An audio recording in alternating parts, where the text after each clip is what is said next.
आर्यन, जो कि एक आर्कियोलॉजिस्ट है, वो अफ़गानिस्तान, पाकिस्तान और जापान के आर्कियोलॉजिस्ट के साथ जाता है अफ़गानिस्तान में, जहाँ पे उसे गौतम बुद्ध की गिराई हुई मूर्ति को ढूंढना है, जिसे तालिबानियों ने गिरा दिया है।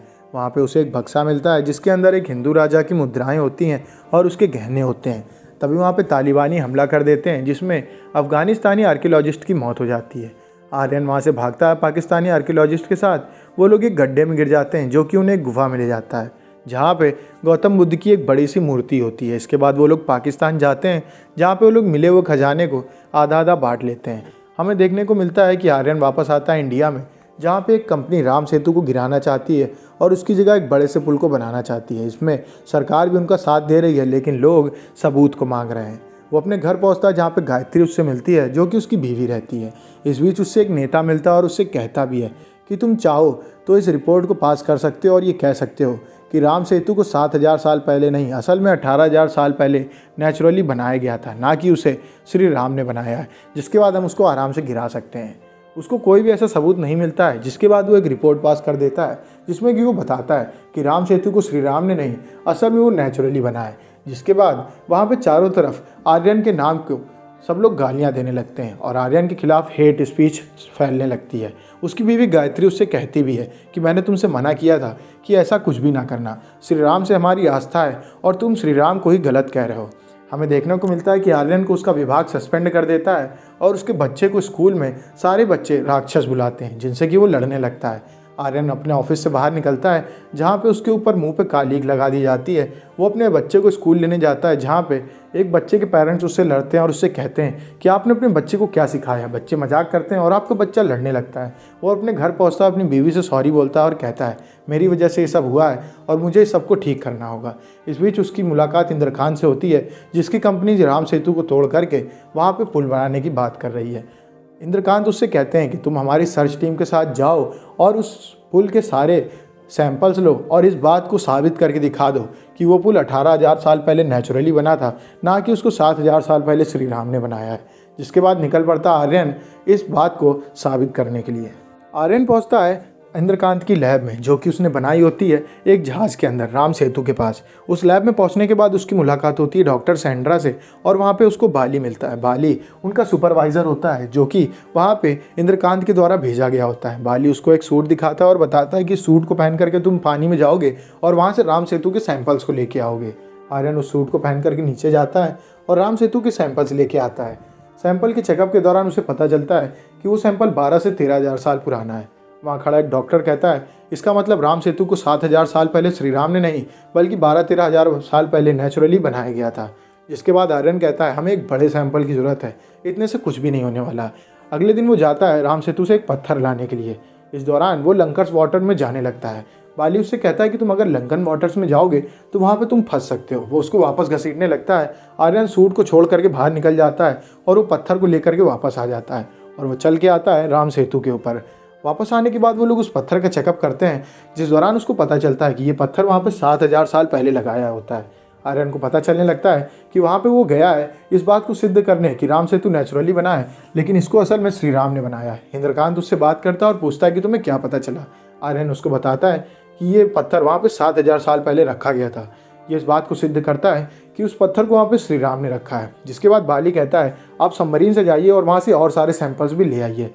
वो सबमरीन से वहाँ जाता है डॉक्टर सैंड्रा और एक और लड़की के साथ, जहाँ पे सबमरीन जहाज से डिस्कनेक्ट हो जाती है क्योंकि वहाँ पे तूफान आ जाता है और ये सब बाली का प्लान होता है। आर्यन ये बात जान जाता है कि बाली उन लोगों को मार देना चाहता है, क्योंकि उसे पता चल चुका है कि हम लोग उसके खिलाफ धीमे धीमे हो रहे हैं और इससे इंद्रकांत की बात साबित नहीं होगी और राम सेतु नहीं टूटेगा और वहाँ पे एक पुल नहीं बना पाएंगे वो लोग।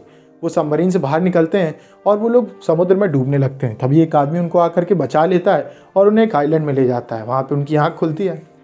आर्यन उस आदमी से उसका नाम पूछता है। वो आदमी अपना नाम एपी बताता है और बोलता है कि मैं यहाँ पे गाइड हूँ। वो बोलता है मैं यहाँ पे आपको कोई भी जगह पे घुमा सकता हूँ। आर्यन कहता है कल आप हमें राम सेतु ले जाइएगा, आप अपने चार्जेस बता दीजिए। एपी कहता है मैं डायरी में सब कुछ लिखता रहूँगा, आप बाद में उतने पैसे मुझे दे दीजिएगा। वो अगले दिन राम सेतु की ओर जाते हैं, जहाँ पे बाली खड़ा रहता है और वो उनके ऊपर गोली चलाने लगता है। वो लोग वहाँ से भागते हैं एक द्वीप की ओर, जहाँ पे लंकन आर्मी खड़ी रहती है। वो बाली के लोगों से लड़ने लगते हैं और वो लोग हेलीकॉप्टर में बैठ के वहाँ से निकलने लगते हैं। इस दौरान आर्यन के पास जो बैग रहता है, जिसके अंदर राम सेतु का पत्थर रहता है और वो एक सबूत रहता है, वो नीचे गिर जाता है। एपी उसको पकड़ के भाग के आता है और वो एक लंबी सी छलांग मार के हेलीकॉप्टर के अंदर बैठ जाता है। वो लोग वहाँ से आगे निकल जाते हैं, लेकिन तभी बाली उनमें से एक के ऊपर गोली चला देता है और एक लड़की की मौत हो जाती है और वो नीचे गिर जाती है। वो अपनी बीवी गायत्री से बात करता है, जहाँ पर गायत्री उसको बताती है कि राम सेतु को 3 दिन में तोड़ने वाले हैं। आर्यन काफ़ी दुखी होता है कि उसके एक स्टेटमेंट की वजह से अब राम सेतु खतरे में आ चुका है। तभी वहाँ पे रावण की मूर्ति देखता है। वो कहता है, अगर मैं ये सिद्ध कर दूं कि रावण भी असल में हुआ करता था तो इससे राम जी का भी अस्तित्व अपने आप सिद्ध हो जाएगा और राम सेतु को वो लोग नहीं तोड़ पाएंगे। इसके बाद वो केपी के पास जाता है और उससे कहता है कि एपी, क्या तुम मुझे ले जा सकते हो ऐसी जगह जहाँ से हमें सबूत मिल सके कि रावण असल में हुआ करता था। एपी उसे एक लाइब्रेरी में ले जाता है, जहाँ लाइब्रेरियन उसको एक जगह का पता देती है। एक आदमी के पास जाने के दौरान उसको पता चलता है कि वो मोस्ट वांटेड हो चुका है और बाली ने उसके हर तरफ पर्चे छपवा दिए हैं। इस बीच उसको कुछ लोग दौड़ाते भी हैं, जिनसे बचते बचाते वो भाग जाता है और वो पहुंचता है उस आदमी के पास। वो आदमी उसको एक शिलालेख देता है जिसके अंदर एक नक्शा होता है जो कि उसे लंका तक पहुंचाएगा। उस नक्शे को लेकर के वहाँ से वो निकल जाता है और हम देखते हैं कि बाली भी उस आदमी के पास पहुँच जाता है। वो आदमी बाली को कुछ भी नहीं बताता है और वो बाली को धक्का देने की कोशिश करता है, लेकिन बाली उसको छत से नीचे गिरा देता है और उस आदमी की मौत हो जाती है। वहीं दूसरी ओर आर्यन पहुंच जाता है उस जंगल में जहाँ पे उसे वो नक्शा ले जाता है। इस दौरान एक नदी में वो जाता है और वहाँ पे उसे एक मगरमच्छ दिखता है। उस मगरमच्छ का पीछा करते करते आगे वो जाता है, जहाँ पे वो देखता है कि मगरमच्छ पानी में बहुत नीचे चला गया है। वो उस मगरमच्छ के पीछे पानी में कूद जाता है और उसे एक गुफा मिलती है। वो एपी और डॉक्टर सैंड्रा को लेकर के उस गुफा में जाता है, जहाँ पे उसके 2 मुंह होते हैं। वो फंस जाते हैं कि हम यहाँ से कहाँ बाहर जाएं जहाँ से हमें सबूत मिले। एपी उनकी इसमें मदद करता है और लोग वहाँ से बाहर जाते हैं। वो एक पर्वत के पास पहुँचते हैं जहाँ पे उन्हें कुछ पेड़ मिलते हैं। उन पेड़ को देख करके आर्यन कहता है, ये वही पेड़ हैं जिनको सबसे क्लोजेस्ट कहा जाता है संजीवनी के। अगर इनको हम एज अ सबूत पेश करेंगे तो इससे बात सिद्ध हो जाएगी कि रावण असल में हुआ करता था। उन सब चीज़ों को वहाँ से उठाने लगते हैं। त्रिकूट पर्वत पर सारे सबूतों को लेने के बाद वहाँ पे आ जाता है बाली गायत्री को लेकर के। वो कहता है, चुपचाप हेलीकॉप्टर में बैठ जाओ वरना मैं गायत्री को मार दूंगा। वो सभी हेलीकॉप्टर में बैठ जाते हैं। उनकी लड़ाई होती है जिसमें कि एपी हेलीकॉप्टर से नीचे गिर जाता है, पर वो गिरने से पहले बैग दे देता है आर्यन को। आर्यन उस बैग को देखता है, उसके अंदर उसे वो पत्थर मिलता है जो कि राम सेतु का रहता है। उसकी और बाली की लड़ाई होती है जिसमें कि हेलीकॉप्टर क्रैश हो जाता है। वो बाली को हेलीकॉप्टर से बाहर निकाल देता है हेलीकॉप्टर के ब्लास्ट होने से पहले। वो बोलता है कि मैं आपकी मदद कर सकता हूँ यहाँ से वापस इंडिया जाने में। वहीं दूसरी ओर इंडिया में केस चल रहा होता है राम सेतु को तोड़ने के लिए और ये आखिरी दिन होता है सुनवाई का, जिसके बाद अगले दिन राम सेतु को तोड़ दिया जाएगा, जहाँ पे आर्यन आ जाता है सारे सबूतों को लेकर के। कोर्ट कहता भी है कि अगर आपने हमारा टाइम वेस्ट किया तो हम आपको सज़ा भी दे सकते हैं। आर्यन वहाँ पे सारे सबूत पेश करता है। वो सबसे पहले वहाँ पे वो पत्थर रखता है जो कि पानी में फ्लोट होने लगता है। इसके बाद वहाँ पे वो संजीवनी का रिलेटेबल पौधा रखता है और कहता है कि ये संजीवनी से सबसे ज़्यादा क्लोज है। इसके बाद वहाँ पे वो फोटोज़ दिखाता है जो कि उस गुफा की होती है जिसके से वो लंका पहुँच सकते थे, और वहाँ पे वो त्रिकूट पर्वत की भी फ़ोटो दिखाता है। जिसके बाद वहाँ पे खड़ी वकील कहने लगती है कि अगर हम उसको तोड़ेंगे नहीं तो इंसान आखिर में विकास कैसे करेगा। जिसके बाद उसकी सारी बातों को काट करके आर्यन कहता है कि हमें धर्म से जुड़ के रहना चाहिए। अगर हम धर्म के साथ विकास करेंगे तो हमारा सर्वनाश कभी नहीं होने देगा। आर्यन कहता है कि राम सेतु सिर्फ एक धर्म से जुड़ा हुआ नहीं है, वो हमारे देश की धरोहर है। वो इस बात की निशानी है कि जब भी कोई रावण सीता जी का हरण करके उन्हें ले जाएगा तब एक श्री राम आएंगे उनको बचाने के लिए और रावण की हत्या करेंगे।